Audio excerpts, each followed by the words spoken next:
దేవుని పరిశుద్ధమైన నామమునకు మహిమయు ఘనతయు ప్రభావములు కలుగును గాక. ఆమేన్. మన ప్రభువును రక్షకుడైన యేసు క్రీస్తు ప్రభువారి పరిశుద్ధమైన శక్తివంతమైన ప్రశస్తమైన నామమున ఈ యొక్క కృతజ్ఞత కూడికలో అక్షయ్ యొక్క బర్త్డే సెలబ్రేషన్ లో కూడి ఉన్న దేవుని బిడ్డలు మీ అందరికీ నా నిండు హృదయపూర్వకపు వందనములు, ప్రత్యేక శుభములు తెలియపరుస్తున్నాను.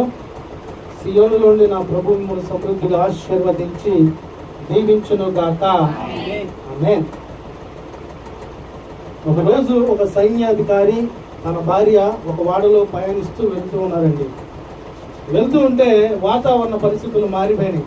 ఇప్పుడు మనం చూస్తూ ఉంటే మంగళగిరి ప్రాంతంలో నుంచి వేరే ఊరు వెళ్ళాలనుకోండి, గుంటూరు వెళ్ళాలనుకోండి, ఇక్కడ ఒకలాగా ఉంటుంది, వెళ్ళే దారిలో వేరేలాగా మారిపోతుంది. సముద్రం అయితే చెప్పాల్సిన పనిలో ఎప్పుడు వాన వచ్చిందో తెలియదు, ఎప్పుడు తుఫాను వచ్చిందో తెలియదు, ఎప్పుడు గాలి వచ్చిందో తెలియదు. అదే మాదిరిగా వెళ్తున్నప్పుడు భయంకరమైనటువంటి గాలి తుఫాను రాగంగానే ఆ సైన్యాధిపతి యొక్క భార్య భయపడిపోతూ ఉంది. ఆ సైన్యాధిపతి ధైర్యంగానే ఉన్నాడు. ఎందుకమ్మా నువ్వు భయపడిపోతున్నావు, ఎందుకు నువ్వు టెన్షన్ పడుతున్నావు, అనేకమైనటువంటి మాటలు తెలియపరుస్తున్నా ఆమె భయము ఆయన నుంచి వదిలి వెళ్ళట్లేదు. సరే అని ఇక లాభం లేదని ఆ సైన్యాధిపతి కత్తి తీసి తన మెడ దగ్గర పెట్టాడంట. నువ్వు భయపడితే నిన్ను చంపేస్తా. నవ్వుతుందంట. ఎందుకంటే నువ్వు నన్ను అమితముగా ప్రేమిస్తున్నావు కనుక నీవు ఈ పని చేయలేవని తెలియపరుస్తూ ఉంటుందండి. కనుక నా ప్రియ దేవుని బిడ్డలారా, ఈ మాటలను బట్టి మనం గమనించాల్సింది ఏంటంటే ఈ లోకంలో జీవిస్తున్న ప్రతి మానవునికి శోధనలు, వేదనలు, బాధలు, ఇబ్బందులు రాక మానవు. వాటిని జయించాలంటే దేవుని సన్నిధిన ఉండాలి, దేవుని ఆశ్రయించాలి. ఆ యొక్క సైన్యాధికారి తెలియపరుస్తున్నాడు, పిచ్చిదాన, దేవుడే సమస్తము సృష్టించాడు. ఈ గాలిని, ఈ వాతావరణాన్ని, సముద్రాన్ని సమస్తము కూడా ఆయన మార్చగలడు, ఏమైనా చేయగలడు అనేటువంటి మాటలు తెలియపరుస్తున్నాడు. ఇక్కడ మనం గమనించాల్సింది ఏంటంటే దేవుని మీద మనం నమ్మకము కలిగి ఉండాలి. నమ్ముట నీ వల్ల అయితే నమ్మువానికి సమస్తము సాధ్యమే. నమ్మకము కలిగిన వారు ధన్యులని లేఖనము తెలియపరుస్తుంది. అయితే నాకు ఇచ్చిన సమయాన్ని బట్టి 2 విషయాలు నేను చెప్పడానికి ఆశ కలిగి ఉన్నాను. మొదటిగా బిడ్డల విషయంలో దేవుడు చేసిన కార్యము. కొన్ని సందర్భాల్లో మన మీద అపవాదిగాడు అనేక రకాలుగా ప్రమాదము లేవనెత్తాలని ఆలోచన నిత్యము కలిగి ఉంటూనే ఉంటాడు. ఎందుకంటే మన భక్తి ఎంత ఎక్కువ అవుతుందో మనకి శోధన కూడా అలాగే ఎదురవుతూ ఉంటుంది. కనుక ఈ యొక్క ప్రార్థన బట్టి ఈ కుటుంబంలో జయమ్మ గారిని, వారి యొక్క భర్త గారిని దేవుడు ప్రేమించి వారికి ఇచ్చినటువంటి బిడ్డలు కృష్ణ, రవి విషయంలో దేవుడు చేసిన అద్భుతాలను బట్టి, అంటే కొన్ని సందర్భాల్లో మన జీవితంలో మనం ఎలాగున్నాము, ఏంటి, ఎలా జీవిస్తున్నాము, ఏంటి, ఏది మంచిది, ఏది చెడు అన్నీ తెలుసా తెలియదా గారు? అన్నీ కూడా మనకి తెలుసు. కానీ నా ప్రియ దేవుని బిడ్డలారా, మనము నిత్యము దేవుని యొక్క ఆలోచన, దేవుని యొక్క తలంపులు, దేవుని యొక్క ఉద్దేశాలు కొన్ని సందర్భాల్లో కలిగి ఉన్నా, కొన్ని సందర్భాల్లో కలిగి లేకపోయినా దేవుడు మనల్ని విడువడు, ఎడబాయడని వాక్యము తెలియపరుస్తుంది. అయితే యవ్వన ప్రాయంలో లేకపోతే బిడలు ఎదుగుతూ ఉన్నప్పుడు చేయాల్సినటువంటి శ్రేష్టమైనటువంటి మంచి అలవాటు ఏమై ఉండాలంటే నిత్యము మనం సృష్టించిన సృష్టికి కృతజ్ఞతాబద్ధులమై జీవించవలసిన వారమై ఉండాలి. ఒక ప్రార్థన చేయని వ్యక్తి తను ప్రార్థన చేయటం మొదలు పెడితే తన జీవితంలో అద్భుతాలు దేవుడు తప్పకుండా చేయగలడు. ఒక దేవుణ్ణి స్తుతించని వ్యక్తి దేవుణ్ణి స్తుతించి గణపరిచి మహిమపరిచేటువంటి స్థితి కలిగి ఉండగలిగితే ఆ స్థుతి డైరెక్ట్ గా దేవుని దగ్గరికి వెళుతుంది. ఆ స్థుతిని బట్టి తన హృదయంలో, తన ఆలోచనలో, తన తలంపులో ఏదైతే కావాలో తప్పకుండా దేవుడు వారికి దయచేస్తాడు. దేవునికి మహిమ కలుగును గాక. ఆమేన్. కనుక నా ప్రియ దేవుని బిడ్డలారా, ప్రతి నిత్యము కూడా మనము దేవుని యొక్క ఆలోచన, తలంపులు, ఉద్దేశాలు కలిగి ఈ లోకంలో జీవించవలసిన వారమై ఉండాలి.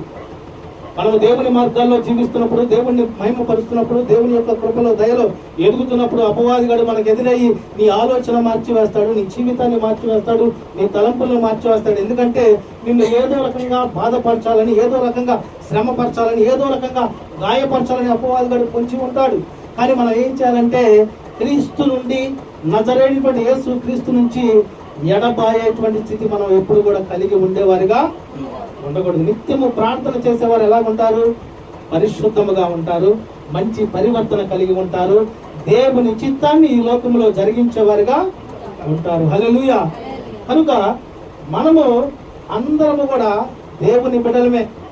ఆనాడు మొట్టమొదటిగా దేవుని యొక్క ఆలోచన తలంపులు, నా పోలిక చొప్పున ఒకరిని నిర్మిద్దాం అన్న ఆలోచన దేవుడు కలిగి ఉన్నాడు కనుకనే ఈనాడు ఇంతమంది మనం అందరం కూడా ఉండి ఉన్నాం ఈ ప్రపంచంలో. యెషయా గ్రంథము 46వ అధ్యాయము 3-4 వచనాలు ఒకసారి చూడగలిగినట్లయితే, నేను చదువుతాను, సమయాన్ని పాటించాలి కనుక మీరు అక్కడ గమనించండి అలా ఉన్నాయో లేవో అని. గర్భమున పుట్టినది చదువు.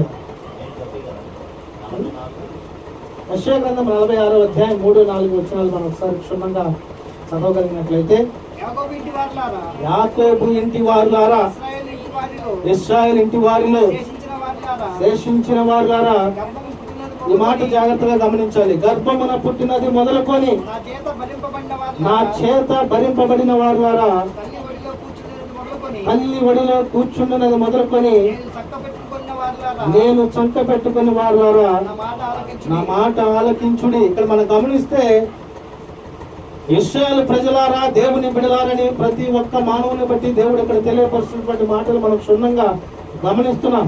గర్భమున పుట్టినది మొదలుకొని నా చేత భరింపబడిన వారులారా, తల్లి ఒడిలో కూర్చున్నది మొదలుకొని నేను చంక పెట్టుకొను వారులారా, నా మాట ఆలకించుడి. నీ తల్లి నిన్ను ప్రేమించవచ్చు, ప్రేమించకపోవచ్చు. నీ తండ్రి నిన్ను ప్రేమించవచ్చు, ప్రేమించకపోవచ్చు. కానీ దేవుని ప్రేమ స్వచ్ఛమైన ప్రేమ, దేవుని ప్రేమ ఉన్నతమైన ప్రేమ, దేవుని ప్రేమ శాశ్వతమైన ప్రేమ. ఈ లోకంలో నీవంటే నాకు ఎంతో ఇష్టం, నువ్వు లేని నేను లేను. ఇంకా మనం గమనిస్తే పెళ్ళప్పుడు చూడాలి. నాకు కొన్ని సందర్భాల్లో పెళ్ళప్పుడు ప్రమాణాలు చేస్తా ఉంటే నేను ఒక్కడిని పైకి రావను, మనసులో నవ్వుకుంటా. ఆ ప్రమాణాలు ఎట్టుండే తెలుసా రమణయ్య గారు? చేసింది ఒక్కటన్నా నిలబడతారా? ఒక 3 రోజులు 4 రోజులే. తర్వాత మీ అమ్మ చూడట, మీ నాన్న చూడట. ఏంది మీ నాన్న నేను కాపీయాలా? నేనేంది నా స్టేటస్ ఏంది? నేను నా ఇంటికాడ కాలు మీద కాలు వేసుకుంటే అన్ని నా దగ్గరకు వస్తాయి అంటుంది. అమ్మాయి అనొచ్చు, అబ్బాయి అనొచ్చు, అదే వస్తారా మీ దగ్గరికి వస్తారా. కనుక ఇక్కడ మనం గమనించాల్సింది ఏంటంటే, ఏదైతే మనం ప్రభు సన్నిధిలో ఒప్పుకుంటామో దానికి నిబంధన కలిగి ఈ లోకంలో జీవించే వారిగా మనము ఉండాలి. మనం మంచి మనసుతోనే ప్రమాణం చేస్తాం. నీ కలిమిలో, లేమిలో, బాధలో, ఇబ్బందులో, శ్రమలో నేను విడిచిపెట్టిన అంటాం. ఏదైనా శ్రమ ఆయనకు వచ్చింది అనుకోండి, ఇక ఆయన పరిస్థితులు మారిపోతుంది. ఇంటికి వచ్చినాక నెమ్మది ఉండదు, ఇబ్బంది ఉండదు, వాతావరణం అంతా ప్రశాంతంగా ఉండదు అన్నది. తుఫాన్ వచ్చి కొట్టుకొని పోయి చూసావు, ఊరు కరోనా వచ్చి పోయి చూసావా రవి? అలా తయారవుతూ ఉంటుంది. కొంచెం ముందుకు రా రవి. అయితే ఇక్కడ మనం గమనించాల్సింది ఏంటంటే, నా ప్రియ దేవుని బిడ్డలారా, దేవుని మాటలు ఆలకించుట ద్వారా మన యొక్క జీవితాన్ని దేవునికి ఇష్టకరంగా నడిచేటువంటి స్థితి దేవుడు జరిగిస్తాడు. హల్లెలూయా. అందుకని నీ మాట, నీ వాక్కు నా పాదములకు దీపము, నా త్రోవకు వెలుగై ఉన్నది. ఆయన మాట మనం వింటే చాలు, మన త్రోవకు వెలుగు చూపిస్తాడు, మన మార్గాలు సరిచేస్తాడు. మనం చేసే ప్రతి పనిలో కూడా విజయము రాకపోయినా పర్లేదు, నష్టము రాకుండా దేవుడు చూస్తాడు. నిజమే, ఈ కృష్ణ విషయం అయితేనేమి, రవి విషయం అయితేనేమి 2 సడన్ గా జరిగిందాక నాకు చెప్పాల. ఏంటి మామూలుగా ఫోన్ చేసి ఏదైనా చేయాలిగా. ఇంకా కృష్ణ మామూలుగా రవి విషయం అయితే మామూలుగా అంతకుముందు అక్కడ బయట చర్చి బయట మనం చూసిన విషయమే. ఏదైనా కానీ ఉన్నదన్నట్టు చెప్తూ ఉంటాడు, సందర్భాలు కూడా తెలియపరుస్తూనే ఉన్నాను. ఆ ప్రియ దేవుని బిడ్డలారా, మన జీవితంలో దేవుడు చేసిన ప్రతి కార్యాన్ని బట్టి ఇటు రీతిగా దేవునికి కృతజ్ఞతలు మనము చెల్లించుట, అది మనకెంతో ధన్యత. నిజమే, దేవుడు లేకపోతే ఆ క్షణంలో దేవుడు కనుక తప్పించకపోతే, ఆ కృష్ణ బండి కొద్దిగా ముందుకు వెళ్ళకపోతే అక్కడ ఏం జరిగేదో, ఏం చూడాల్సి వచ్చేదో. రవి విషయంలో కూడా అంతే. రవి ఏం తెలియదు, ఏం ఉండదంటారు అనుకుంటా ఉంటాం, కానీ రవి అంత తెలియగలవాడు ఎవడు లేడేమో అనుకుంటాను. ఎందుకో తెలుసా, ప్రతిదీ కూడా మనోడు క్యాలిక్యులేట్ చేస్తాడు. ఇంట్లో వాళ్ళు లేదు, ఏంది లేదు, ఏడకెళ్ళారు, ఏంది ఆమ్లెట్ ఇడ్లీ గట్ట ఉంటుంది అన్నమాట మనోడు ఎవరు. కనుక గర్భమున పుట్టినది మొదలుకొని మనం చేయాల్సిన పని ఏంటంటే, మన యొక్క లోక సంబంధమైనటువంటి స్థితిగతులు ఎన్నైనా ఉన్నాయి, వాటిని విడిచిపెట్టాలి. అంతేనా కాదా? లోకములో ఉన్న వాటిని ప్రేమించువాడు నావాడు కాదు. కానీ లోకం మనల్ని వదిలిపెట్టిందా? వదిలిపెట్టదు. మన ఫ్రెండ్ పక్కనే ఉంది, రాకనే కొద్దిగా ఫ్రిడ్జ్ టీవీయో ఏదో కొంటాను తీసుకెళ్ళింది అనుకో, మనకు ఉంటుంది చిన్న కలర్ టీవీ ఉంటుంది, ఇబ్బంది ఏమి లేదు. ఆమెమో తెలివిగా పెద్దది ఏదో లోన్లో కొంటుంది, ఆమె కాళ్ళు లేవు, ఎవరి కాడ అప్పు చేసుకొని కొంటుంది. ఇక ఆమె కొనుక్కొని ఇంటికి వచ్చిన కాడి నుంచి స్టార్ట్ అయితే ఇక వాళ్ళ ఇంట్లో పెద్దది ఉంది, వాళ్ళ ఇంట్లో పెద్దది ఉందని పాప ఆయన వచ్చిన కాడి నుంచి అన్నం లేదు ఏమి లేదు, ఇంకా పెద్దదే. ఇక ఆయన ఏదో తప్పు చేసి చేసుకుంటే చివరికి వచ్చేలాగా ఏమైంది? అప్పులు పాలైనప్పుడు ఏమి ఉపయోగమో లేదు.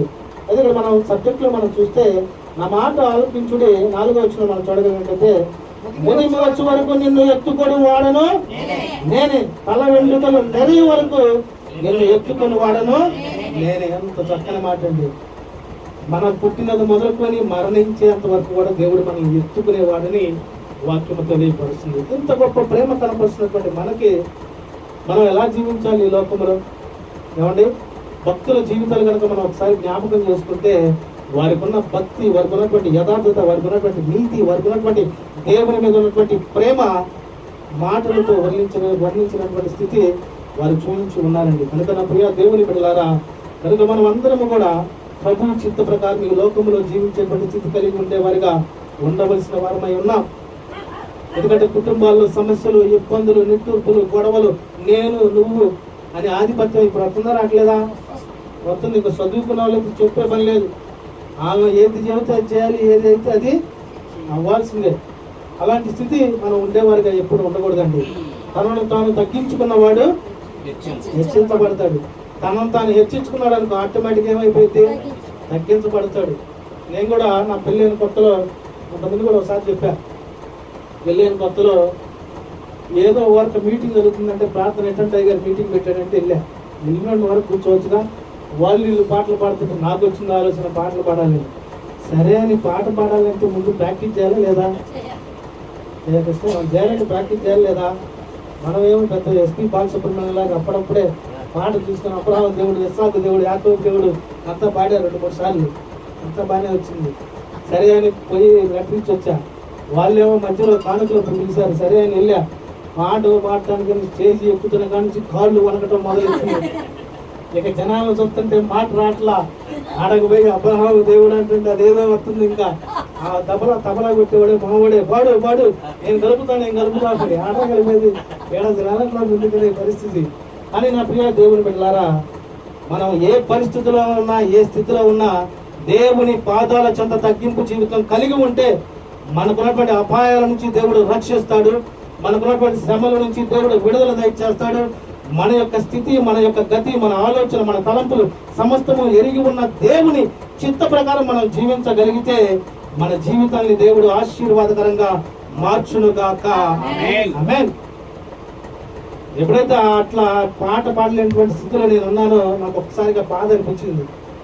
ఇక మధ్యలో ఆపేసి వచ్చా. ఆ పిలిచిన ఆయన కూడా ఏందిరా బాబు, నేను అనవసరం పిలిచాను, ఇంకొకరు వచ్చి ఎట్టగట్ట మేనేజ్ చేశారనుకోండి. కనుక నా ప్రియ దేవుని బిడ్డలారా, మనల్ని చంకని ఎత్తుకునేటువంటి వాడిగా మన తండ్రి అయిన మన దేవుడు ఉన్నాడండి. ఆయన చంకని మనం విడిచిపెట్టేవాడిగా ఉండకూడదు. అపవాదిగాడు ఏం చేస్తాడంటే, దేవుడిని అనుకున్నప్పుడు రారాబాబు మనం ఆడగలదాం, రారాబాబు మనం ఏడగలదాం, మన రారాబాబు మనం అది చేద్దాం, ఇది చేద్దాం అంటాడు. సరే ఏముందో అని పోయామనుకో, కొద్ది రోజులకు వచ్చి ఇబ్బందిగానే ఉండదు. తర్వాత ఏమైతే అలవాటు అయిపోయింది. దేవుడు వస్తున్నాడా, దేవుడి సన్నిధికి వెళ్ళి ప్రార్థనకి వెళ్ళి పాటలు పాడు దేవుని యొక్క సన్నిధిలో ఉండంటే ఎలా ఉంది, వాన పడుతుంది, తుప్పలు పడుతుంది, మేఘాలు వచ్చింది, ఇప్పుడే వాన పడిద్దాం. కొంతమంది ఏం చేస్తారంటే ఆదివారం సన్నిధికి వెళ్లకుండా పరిస్థితి కొద్దిగా వాతావరణం తేడా ఉంది, దారిలో ఏమో దొరుకుతాయేమో అనేవారు కూడా ఉన్నారు. అవునా కదా? అని నా ప్రియ దేవుని బిడ్డలారా, అదే మనం ఇంట్లో వాళ్ళు ఏదైనా ఊరు వెళ్దాం, అప్పుడు ఫంక్షన్కి వెళ్దాం, పార్టీకి వెళ్దాం అనుకోండి, వాళ్ళ లేదు గేం లేదు, ముందు వెళ్ళిపోవడం తర్వాత సమస్య తర్వాత.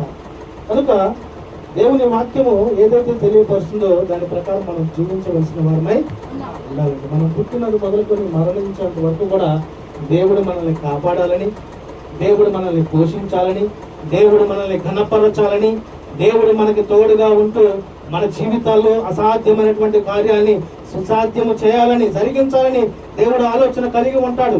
కానీ దేవుడు మనకిచ్చే వాటిని పొందుకోలేకపోవడానికి కారణం ఏంటంటే, లోక సంబంధమైనటువంటి ఆశలు, ఆలోచనలు, తలంపులు మనకేమవుతాయి అంటే దేవునికి మనకి అడ్డుగోడగా ఉంటాయి. కనుక నా ప్రియ దేవుని బిడ్డలారా, ఈ శ్రేష్టమైనటువంటి సమయంలో దేవుని మాటలు వింటున్నటువంటి నీవైనా నేనైనా మనం అందరం చేయాల్సిన పని ఏంటంటే, దేవుడు లేనిదే మనము లేము.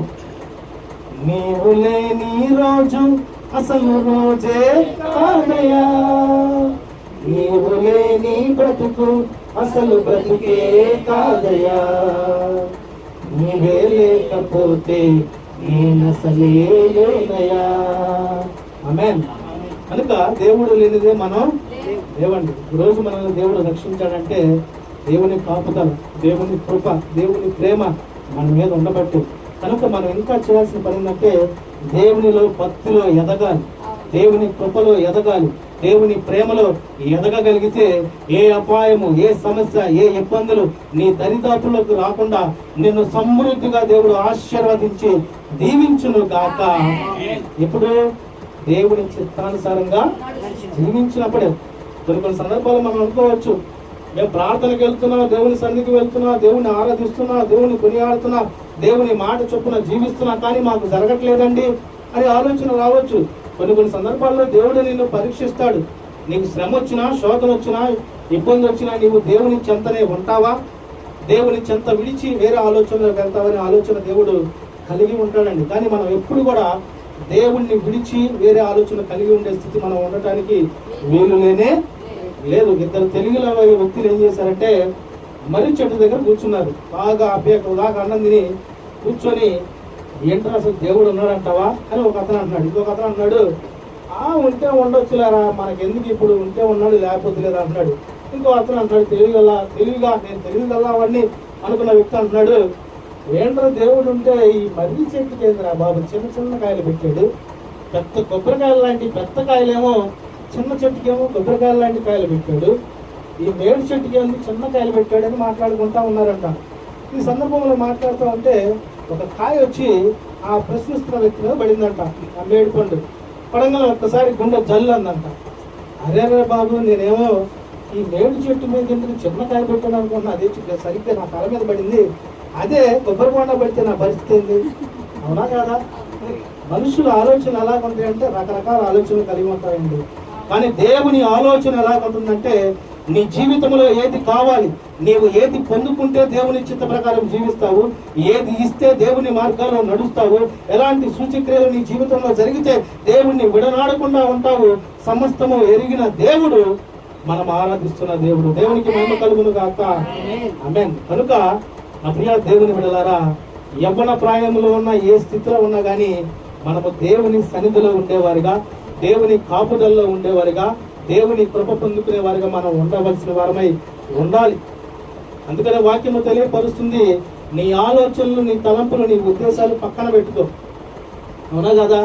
ఎవరైతే దేవుణ్ణి ప్రేమిస్తారో, ఎవరైతే దేవుని యందు భయభక్తులు కలిగి ఉంటారో, ఎవరైతే దేవుని కృపను పొందుకుంటారో, వారి ప్రవర్తన, వారి మాట, వారి ఆలోచన సమస్తము మారిపోతాయి. ఉదాహరణకి మనం చూసే కన్ను, రెండు కళ్ళు స్పష్టంగా ఒకటే చూస్తూ ఉంటాయి. వినే చెవులు, రెండు చెవులు శబ్దం ఒకటే వింటా ఉంటాయి. కానీ నాలుగెందుకు అనేక రకాలుగా మాట్లాడింది? అవునా కదా? అది ఒకటేగా. ఒకసారి చెవి గలవాడు ఆత్మ చెప్పు సంగతిని గ్రహించును గాక. ఆమేన్. ఒకసారి ఆత్మతో ఆలోచించండి. ఈ నాలుకే ఉంది, ఈ నాలుక కరెక్ట్గా మాట్లాడిద్దా? ఏది కావాలంటే అది మాట్లాడు. నరం లేని నాలుక దేశాంత 40 విధాలు పడిద్దా? ఈ బదులు నరం లేని నాలుక 4 విధాలకు చేటు. నాలుకని అగ్నితో దేవుడు పోల్చి ఉన్నాడు. ఈ 4 చాలు మనం పాఠంలో పోవటానికి. ఇదేంటి, నేను కాని మాటేగా అన్నాను, అవును మాటేగా అన్నాను అనే మాటలు మనం తెలియపరుస్తాం. చిన్న ఆయువు ఈ 4 ద్వారానే మనం ఇదైపోతాం. ఎఫెసీయులకు పత్రిక 5వ అధ్యాయం 2-3లో ఉందనుకుంటాం. అబద్ధములు ఆడటం కూడా పాపము కింద, అంటే బూతులు ఆడటం కూడా పాపము కింద దేవుడు అక్కడ తెలియపరుస్తూ ఉంటున్నాడు. కనుక నా ప్రియ దేవుని బిడ్డలారా, యవ్వన బిడ్డలైనా, పెద్దవారైనా, చిన్నవారైనా, ఎవరైనా దేవుని దృష్టిలో ఆయన బిడ్డలే. అవునా కదా? ఈ లోకంలో మనకు వయసు, ఆస్తులు, అందాలు అన్నీ ఉంటాయి. కానీ దేవుని చిత్తంలో మనం చూసేది ఏంటంటే మన హృదయాన్ని మాత్రమే దేవుడు చూస్తాడు. కనుక మన అందరం కూడా దేవుని యొక్క ఆలోచన, తలంపులు, ఉద్దేశాలు కలిగి ఉండేవారుగా ఉండాలి. ఇక్కడ మనం చూస్తే, నేనే చెప్పి ఉన్నాను, సంత పెట్టుకుని వాడను నేనే, నేనే నిన్ను ఎత్తుకొనుచు రక్షించు వాడను నేనే. దేవుడే మనల్ని రక్షిస్తాడండి. కొన్ని సందర్భాల్లో అనేక రకాలైనటువంటి శ్రమలు, అనేక రకాలైనటువంటి సమస్యలు, అనేక రకాలైనటువంటి ఇబ్బందులు మనకి వస్తాయి. కానీ మనకు తెలియకుండానే వాటి నుంచి విడుదల దేవుడు మనకి దయచేస్తాడు. దేవునికి మహిమ కలుగును గాక. ఆమేన్. ఇంకో మాట మనం చూడగలిగినట్లయితే పరిశుద్ధ గ్రంథం నుంచి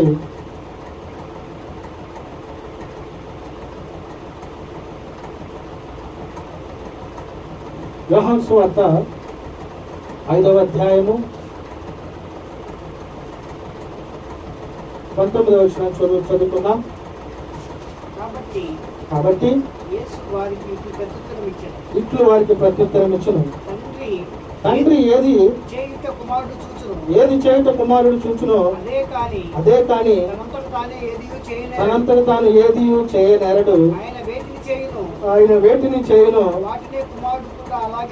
వాటిని కూడా కుమారుడు కూడా అలాగే చేయను. మన పెద్దోళ్ళు అంటారు చూసావా, మన పెద్దోళ్ళు అరుగు మీద కూర్చొని అంతకుముందు ఏం చేశారంటే ముచ్చట్లు ఆడటం, అవి చేయటం, ఇవి చేయటం చేస్తారు.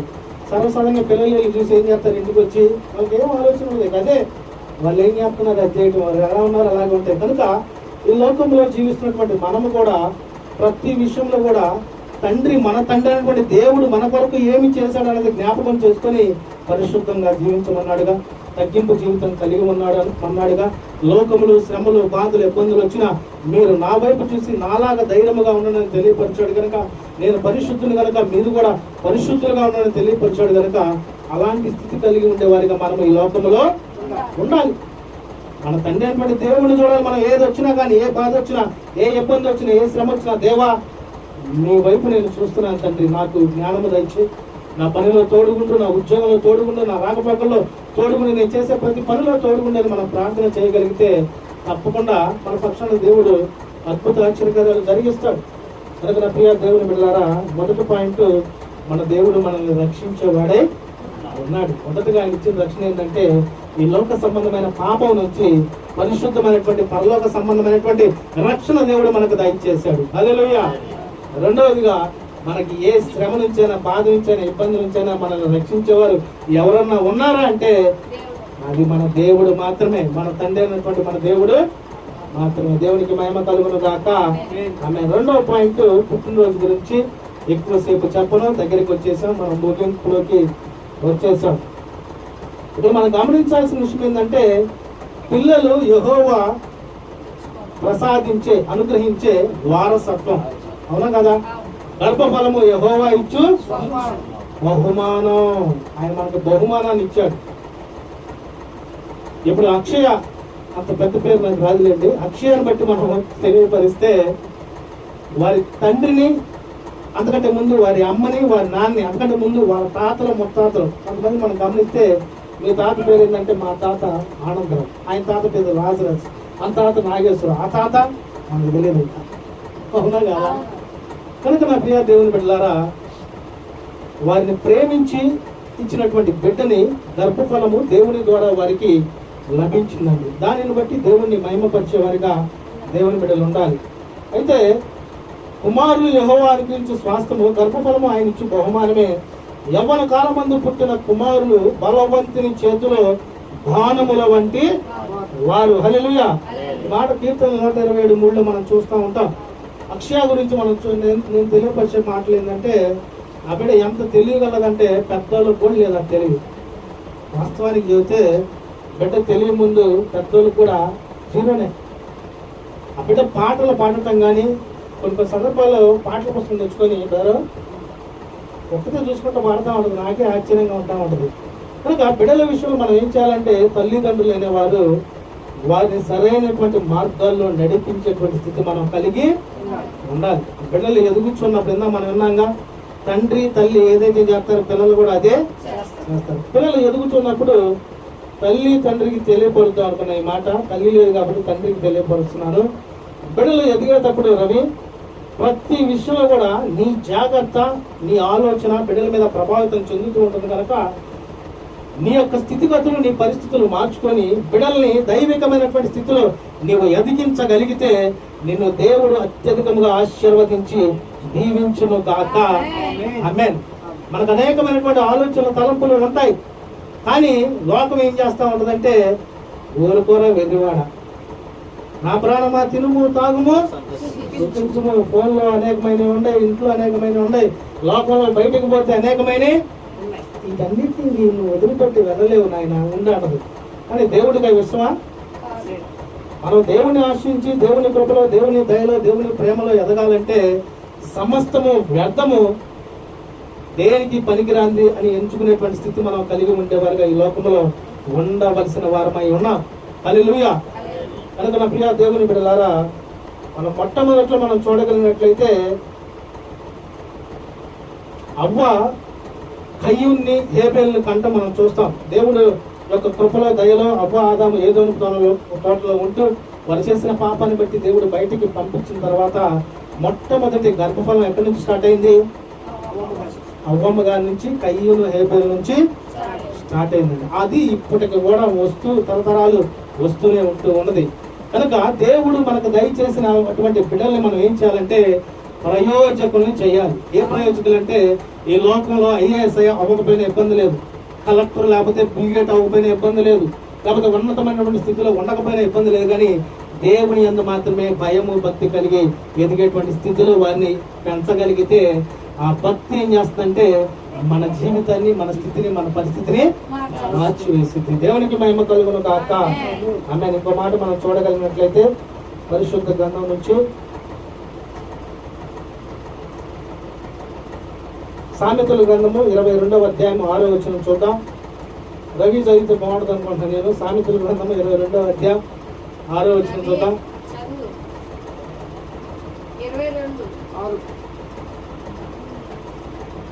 బాలుడు నడవవలసిన త్రోవను వానికి నేర్పుము, వాడు పెద్దవాడినప్పుడు దాని నుండి తొలగిపోడండి. బిడ్డలు రాగానే పెద్ద మురిసిపోవాల్సిన పని లేదు.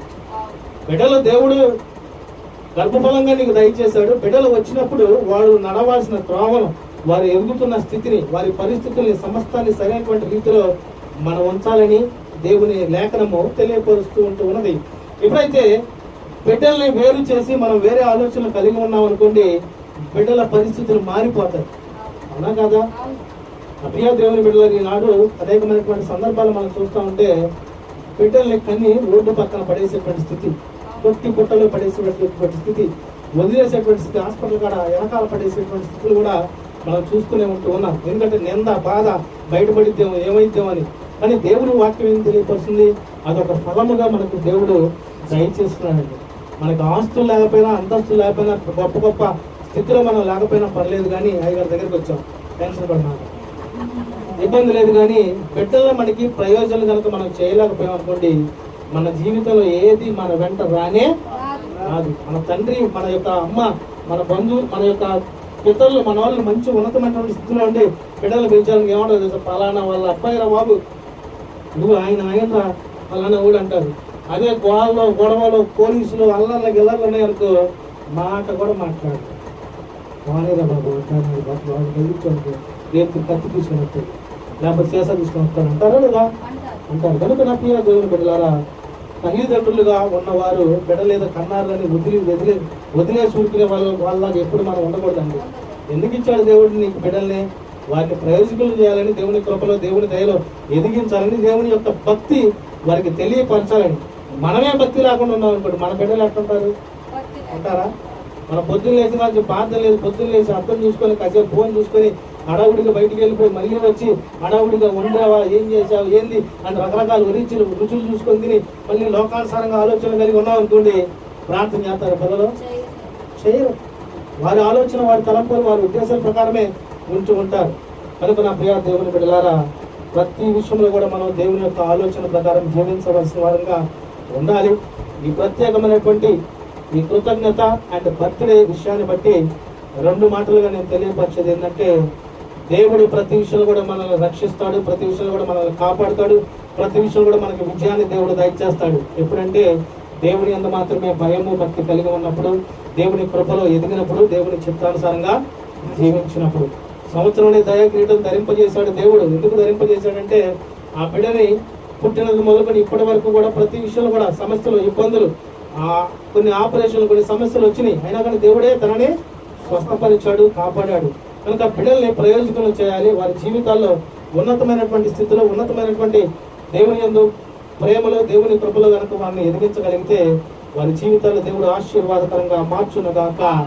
ఆమేన్. ఈ శ్రేష్టమైనటువంటి మాటలు పరిశుద్ధాత్ముడు మన వెనుకడిలో ఫలభరితంగా మార్చి ఆశీర్వదించి దీవించునుగాక. ఆమేన్. ఉన్న చోట కళ్ళు మూసుకున్నట్లయితే ప్రార్థన చేసుకున్నాం. పరిశుద్ధుల మహోన్నతుల మా దేవ, మా తండ్రి, మీకు స్తోత్రాలు ప్రభా. నిబిడలైనా తండ్రి, ఎన్ని తలచినా ఏది అడిగినా జరిగేది నీ చిత్తమని సెలవిచ్చావు తండ్రి. నీ చిత్త ప్రకారం కృష్ణాని రవిని నాయన తండ్రి మీరు కాపాడారు తండ్రి. అనేకమైనటువంటి సందర్భాలు నిబిడల్ని కాచి కాపాడారు తండ్రి. వారి పరిస్థితుల్లో మీరు తోడుగా ఉండి బలపరిచినందుకు స్తోత్రాలు. అదేవిధంగా అక్షయాన్ని బట్టి ప్రార్థిస్తున్నాం తండ్రి. సంవత్సరాన్ని దయగ్రీటాన్ని బిడ్డకు దయచేసావు ప్రభావ. మంచి జ్ఞానాన్ని, వివేకాన్ని నీ బిడ్డకు దయచేయండి తండ్రి. నీ కృపలో బలపరచండి తండ్రి. నీ వాక్యం చెప్పిన దాసుని మీరు దీవించండి, ఆశ్రయించండి తండ్రి. చెప్పబోతున్న దాసుని పరిశుద్ధాత్మ ద్వారా బలపరిచి సూటిగా మీరు మాతో మాట్లాడి బలపరచమని ఈ ప్రార్థన ఏకీపిస్తున్న నీ బిడ్డలందరినీ తండ్రి ఆత్మీయ జీవాహారంతో నింపి నీ కృపలో బలపరచమని నజరేయుడైన యేసు క్రీస్తు ప్రభువారి శక్తివంతమైన నామమున ప్రార్థించి అడిగి వేడుకొనుచున్నాము మా తండ్రి. ఆమేన్.